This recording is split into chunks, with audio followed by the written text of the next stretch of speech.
So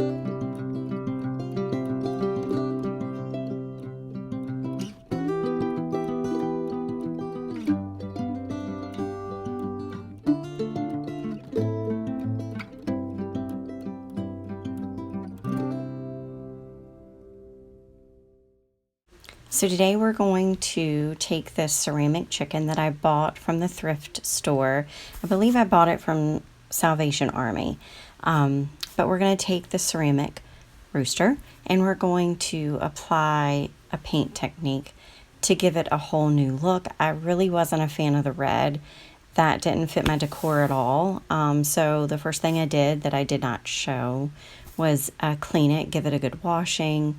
I definitely do that with anything that I find from a thrift store. I want to bring it in, kind of sanitize it and clean it up. And it also helps to have the paint adhere and do the technique or the flip that you're going to do to it. It helps it to kind of have a clean foundation to do that with.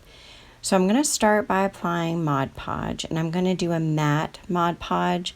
I don't think it really matters too much whether you use a matte or whether you use a glossy finish.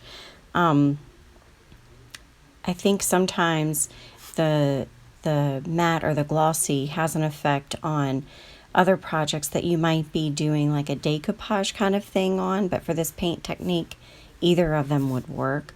You're just giving something for the paint to adhere to. Because it's ceramic, it's not going to stick very well. So you have to apply something for the paint to actually kind of grip to.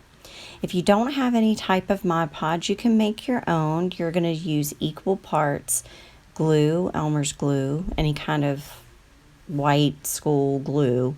It has to be the liquid though. So you're just going to use like an Elmer's glue, and then you're going to use an equal part of water. Mix the two together and you've got Mod Podge.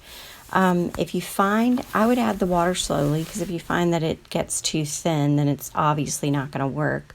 So it really just depends on what brand of glue you're using, but add up to an equal part of water. You can also just do the glue. Honestly, if you don't want to fool with the water, the glue will work just fine. Anything, and you want to let it dry overnight. I filmed this in stages, and I may or may not have been wearing the same clothes. It's been a while since I filmed this, and I'm just now getting around to piecing all the parts of footage together. But it was a few days process. You know, first you have to actually put the decoupage on and let it really dry. Like I said, I did it overnight, and then you're going to go back and you're going to start. You're going to be able to add your paint.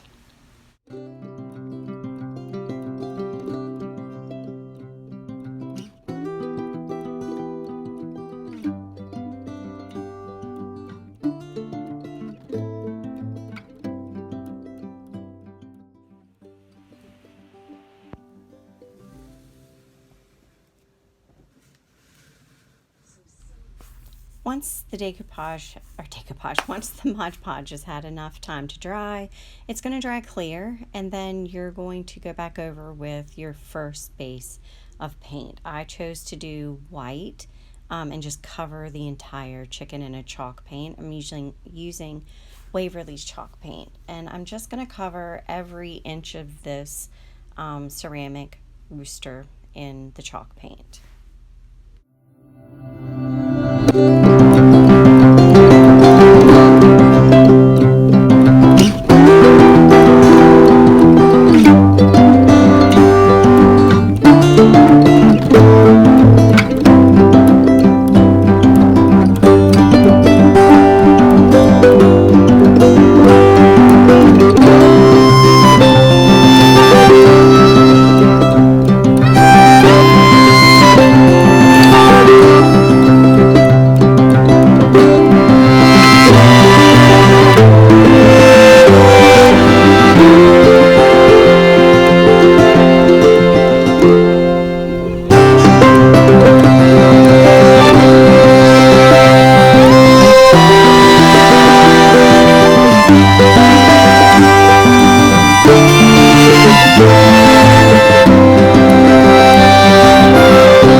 come back a couple of days later and we're going to start doing our next layer. I didn't want to leave this white, although you could. I wanted to give it a more almost wood-like, like a carved piece. I wanted to darken it up a little bit so it fit my decor better. So I just went over the entire piece, just like with the white chalk paint, with my Waverly wax in the color Antique. And what you do with this is you apply it, and then as you can see, I'm going back in, and you just do a section at a time and you wipe it off. I'm using makeup sponges to wipe it back off. The trick to doing something like this with the wax is the longer you let it sit on the piece, the darker the stain is going to be. So I wanted it to be dark, but not too dark. So I started to kind of experiment. I kind of left it on a little bit, let it sit while I would work on other parts, and then I'd go back to the previous part and I would wipe it off. You can use anything to wipe it off. You can use the makeup sponges, which I had a plethora of, or you can use an old rag. You can use paper towels, or you can even use like the baby wipes. I keep a lot of the baby wipes on hand. It's cheap to just go get a few packs from the Dollar Tree and just keep them on hand, but you can use pretty much anything to wipe it off. If you end up wiping too much off, you just go back over it, let it sit a little bit longer. Some people don't wipe anything off at all. They leave it. There's actually a couple of projects that I've done where I've applied the wax and just left it. I put it, it's a thin to medium coat, and just leave it overnight and it will dry. So you don't have to wipe it off. I think that's kind of a misconception that sometimes people get. I know I had when I would watch other people use the Waverly wax for staining purposes or to give dimension to a piece. I would always see them wipe it off, and I thought, well, you have to wipe it off, but you don't. You can actually, if you like the look when you first brush it on, then you can leave it. It'll be fine.